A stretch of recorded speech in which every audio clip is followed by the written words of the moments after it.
Bonjour, ici Tammy Kaba, je suis ravi de vous retrouver dans cette nouvelle vidéo dans laquelle je vais parler de trading et de vie de famille. Alors bien évidemment, une question qui m'a été posée, c'est est-ce qu'il est vrai que ce métier ne permet pas d'avoir une vie de couple ou une vie de famille?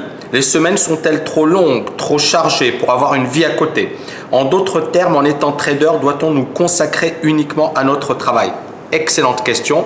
Vous aurez ma réponse juste après, mais en attendant, je vous demande de cliquer juste en dessous pour vous inscrire à notre newsletter et bien évidemment vous abonner à notre chaîne YouTube. À très vite.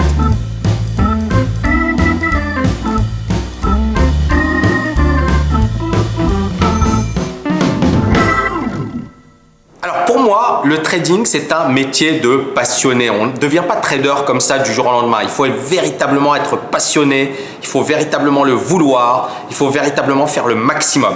Et certaines personnes, justement, elles ne trouvent pas le temps d'avoir une vie à côté. Mais est-ce que c'est lié au trading ou est-ce que c'est d'abord et avant tout lié à la passion? Et le problème d'une personne passionnée, et ça j'ai envie de revenir sur ce sujet parce que c'est une thématique qui m'intéresse. Moi je suis quelqu'un de passionné et j'ai toujours été passionné par ce que j'ai déjà fait. Mais je vais vous dire un truc, si vous voulez réussir quelque chose de grand, il faut être passionné. Bien évidemment qu'il y aura des sacrifices, sacrifices sur le plan social, sur le plan humain, sur le plan familial, et c'est là où il faut effectivement trouver le bon ou la bonne partenaire. C'est-à-dire que si vous avez une passion, il faut que votre partenaire aille dans le même sens que vous. C'est-à-dire qu'il faut qu'elle partage avec vous cette passion, qu'elle comprenne votre passion et puis qu'elle puisse vous épauler justement pour réussir et réaliser cette passion. Sinon, vous n'y arriverez pas. Je vous donne un exemple très simple. Je ne suis pas romancier, mais vous avez déjà entendu parler de ces romanciers qui s'enferment, qui s'exilent justement pour trouver l'inspiration, pour pouvoir se concentrer, pour pouvoir faire le maximum, pour justement écrire leurs œuvres. Bon, moi j'ai écrit des bouquins en toute modestie et notamment il y a 2 bouquins que j'ai écrits en 1 an. L'art du trading, psychologie des grands traders. Alors bien évidemment, pour beaucoup, c'est quelque chose effectivement qu'ils ne voudraient pas faire, mais quand j'ai écrit mes bouquins, j'avais déjà cette passion. Je voulais écrire des bouquins parce que pour moi, c'est effectivement un rêve d'enfant.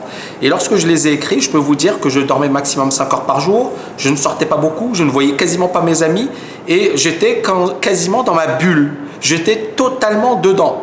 Alors bien évidemment, encore une fois, j'ai réussi. J'étais un petit peu en dehors de la vie normale, de la vie classique, c'est-à-dire je voyais personne, je ne sortais pas, etc. Mais c'est là où le truc il est important, c'est il faut savoir ce que l'on veut. C'est-à-dire que quand, par exemple, on veut réaliser un objectif ambitieux, il faut parfois faire des sacrifices. Alors, bien évidemment, trouver ce juste milieu. Moi, je suis un peu excessif, mais trouver ce juste milieu, c'est-à-dire trouver cet équilibre, trouver ces petites, comment dirais-je, ces petits moments pour passer du temps en famille.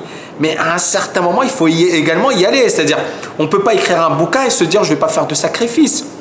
On ne peut pas écrire un bouquin et se dire, oui, ça va se faire, mais en gardant le même rythme. À un certain moment, il faut savoir ce que l'on veut.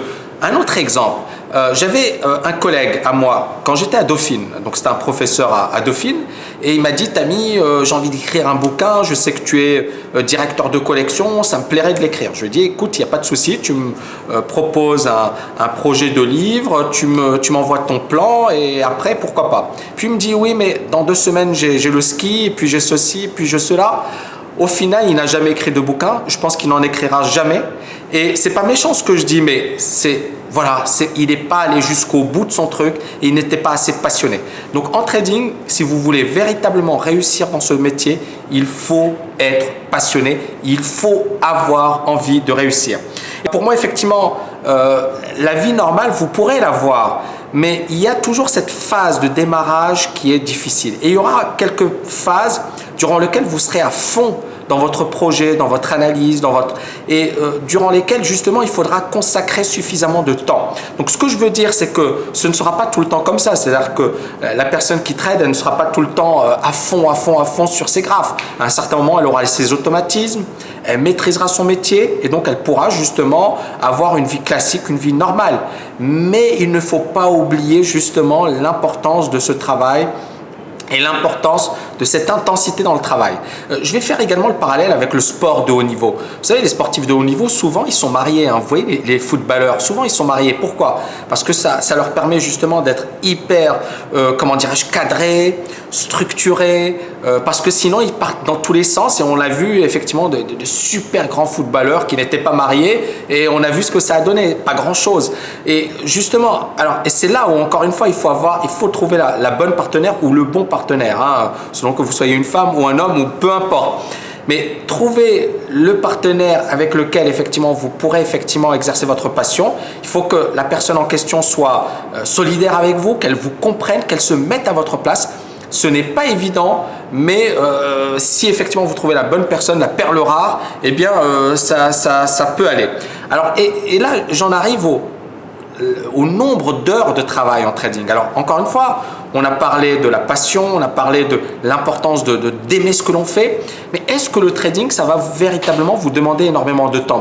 Étonnamment, non. Pour moi, le plus dur, ça va être le début. C'est-à-dire la première année, les 2 premières années, vous allez bosser. Vous allez vraiment bosser dur.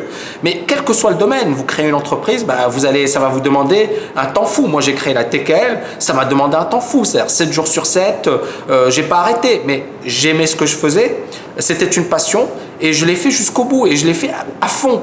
Et quel que soit le domaine, encore une fois, si vous n'êtes pas passionné, si vous ne le faites pas à fond, vous ne réussirez jamais. Mais à un certain moment, vous aurez fait tellement de choses que vous pourrez bien évidemment souffler, vous reposer et avoir une vie normale. Donc encore une fois, ça c'est quelque chose de tout à fait possible.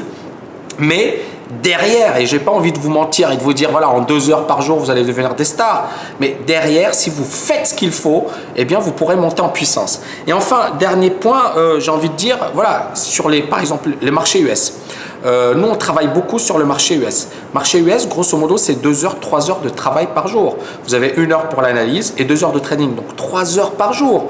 Est-ce que c'est beaucoup? Non, il y a des personnes qui travaillent 14 heures par jour, 16 heures par jour. Maintenant, est-ce que les 3 heures suffisent pour devenir bon? Non, parce qu'il faut travailler avant, il faut maîtriser la méthodologie, il faut travailler la discipline, etc. Il faut justement comprendre un peu ce qu'est le trading, pourquoi on fait des erreurs, comment éviter ces erreurs, etc. Donc tout ça, ça demande énormément de temps. Mais une fois que vous avez acquis tous ces automatismes, une fois que vous avez compris les marchés, ça va vous demander 3 heures, 4 heures par jour, grand maximum. Donc beaucoup moins que de nombreux métiers. Mais derrière, il y a clairement un sacrifice. Voilà, j'espère que vous avez aimé cette vidéo. Je vous dis à très bientôt.